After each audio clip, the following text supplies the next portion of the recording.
We are here with Kenny Legler, a longtime race committee official, has been the PRO on Division I for many years, and I'm finding out that he also did a different division earlier in his tenure at Key West. Kenny is the head coach of intercollegiate sailing at Tufts, but has become very well known for his race committee work and ability to run regattas. Kenny, how did you get involved with Key West initially? Peter called me in 1994, or actually end of 93. His first year was also my first year. Okay. The first year that they broke into 2 circles. Okay. And I had the small boats, Melgas, J80s, and lots of little perf classes, and Peter had the Grand Prix boats, and we went at it. And I did the Melgas class for several years until they had their Worlds, but that was the year that the Far 40s broke off to another division.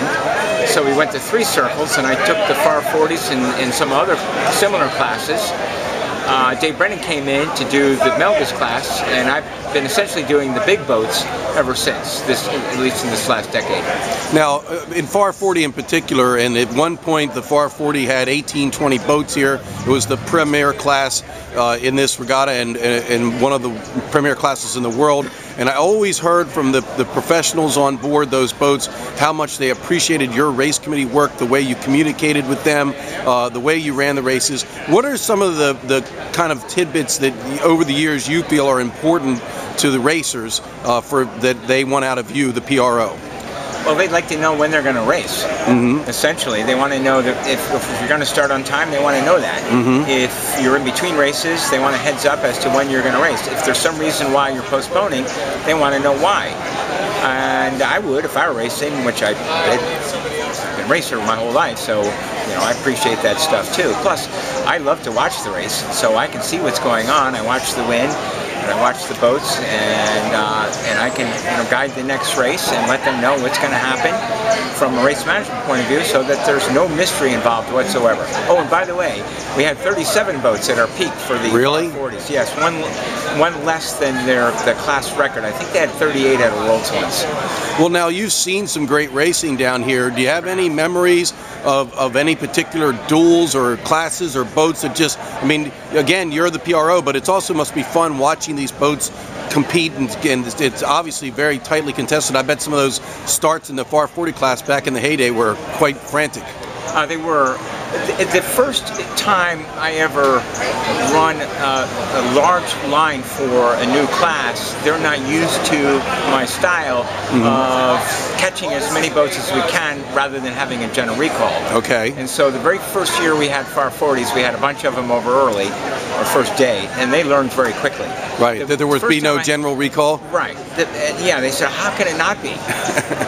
Then, and the first year I was here with the Melgas 24s, we had OCSs all week. But, and then the first time the old Far 30, the Mum 30 came, they were incredulous. I go, what do you mean I'm over early? So was everybody else. I go, well, yeah, I called them too. Right. It's not fair to the people that start behind the line to have a general recall. Right. So, as far as duels are concerned, let me start with this year's duel. First in the mini-maxi class, since there's only 2 of them, clearly they're going to, although it's not officially a match race, it's going to be like one. Fleet race rules, it'll certainly be like one with lots of tacking on each other and a little bit of pre-start maneuvering, although they've got a little bit of a gentleman's agreement, I think, that they're not going to attack in the dial-up fashion that you would see in a professional match race. Or America's Cup. It'll be close to it, and in fact, I wouldn't be surprised if that gentleman's agreement kind of evolves over the course of the week. Breaks down a little bit. To see some more of that pre-start fun and games that we're going to see. The very next class, RAN is back in the TP52. They ran away with the mini maxi class last year, and Quantum ran away with the TP52 class last year. Right. Well, now they're in the same class. Speaking of duels, that's going to be a good one. Of course, you can't say that it'll be just those 2 boats because they're all good. Right, there are a lot of other good boats. You're going to be able to follow them on that virtual eye. I don't know the link yet, but there's a transponder in every boat. They're going to use the same 3D graphics that you see in the America's Cup World Series of following the race around the course with those 6 TP52s. Very neat. That's going to be really cool.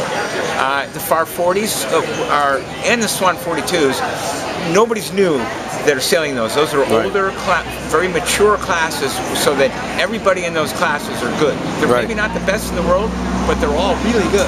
Right. And so there'll be very close racing among the 6 FARs and the 7 Swan 42s, and then in the HPR class. I'm guessing that Benjamin Spooky is going to run away with it. And by the way, that boat is really cool looking. Yeah. All white with all black sails. Carkeek 40, yeah. There's another Carkeek 40, and they don't rate the same. I think the other Carkeek 40 is, I don't know if it's lighter or something, but... Decision, Stephen Murray's boat. Yes, right. That'll be really interesting to see how that plays out. In the past, you know, my most memorable year might be my first, because it was so windy, and there were you know, problems with competitors capsizing their Melgus 24s. Wow.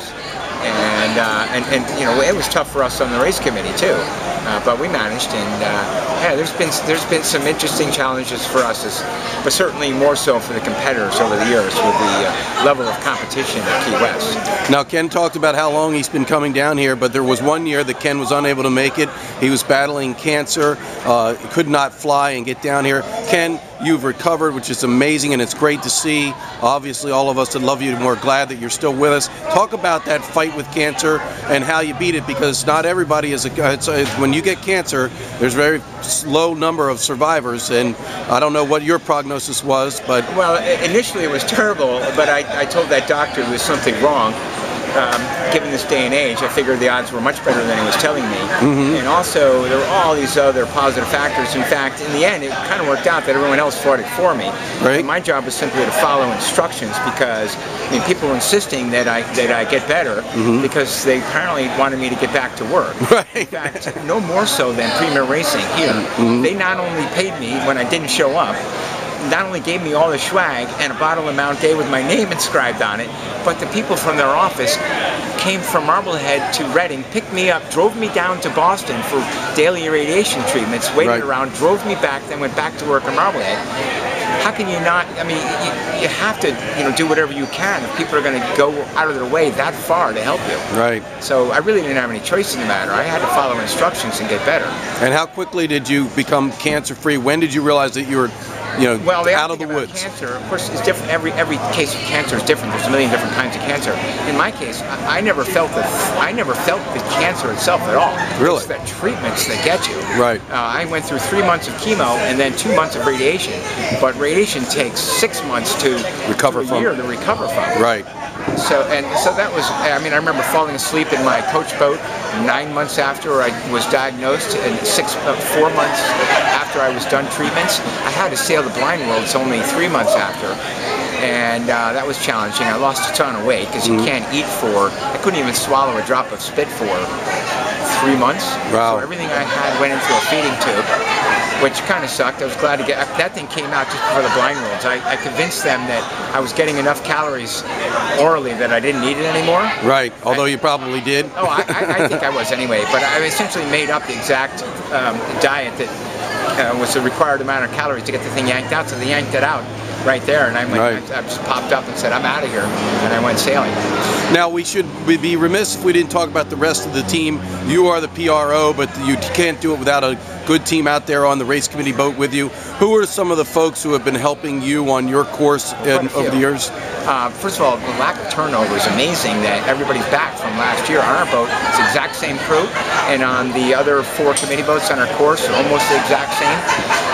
I've got the Bernstein's boat. It's a East Bay 49 that they bring down from I think it's Fort Myers or Naples area, somewhere over there, right, to Key West. And when they're done here, they drive the boat around to Miami and become the signal boat for the laser class at the Miami Olympic Classes Regatta. They're huge.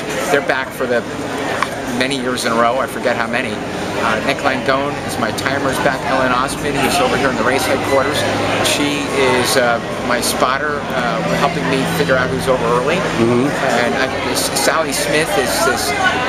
Sally was so terrific with the flags on a wavy day that I said, "Did you play other sports?" She said no, but I was foredeck on a 29-footer out in the ocean for many years. Right, so she had her sea legs. That's a sport. Right. No wonder you're so good at handling these flags. And Nick Langone, I might have mentioned him as a timer performer. He's got a football mentality, which is, you know, dig anything for the team. And the rest of the group are fantastic. My Mark said guy is half the people on the race committee here are the equivalent of national race officers that could run a race on their own. Right. Our weather mark boat, for instance, Jeff Butzer, has these wind instruments on his boat that give him all these readouts, so that when I call him for wind reading, instead of hearing wait one, I get, here's your 5-minute average, here's your 10-minute average in both velocity and direction. Right. Here are the trends, all this stuff. Well, gee, thanks. Now I know exactly what to square the line to, so that we can get as close to the mean wind direction as possible. All right, Kenny, well, wish you luck with another year of serving as the PRO here in Key West. Thanks very much for your time. Well, thank you.